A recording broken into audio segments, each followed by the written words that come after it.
سلام دوستان، ببینید اینی که میبینید این قارچه، ولی این قارچ سمیه.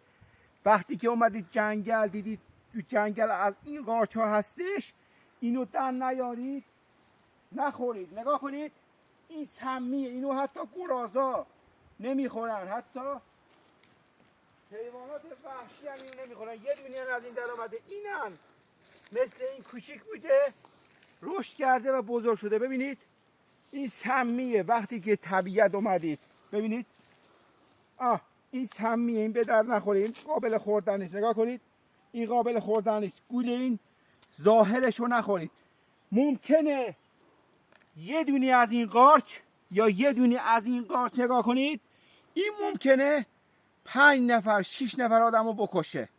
اینقدر توش سم زیاده، یعنی زهر مار هم بدتره. نگاه کنید گول ظاهرش رو نخورید. این قارچ سمیه. امیدوارم که وقتی جنگل آمدید احتیاط کنید و حواستون باشه.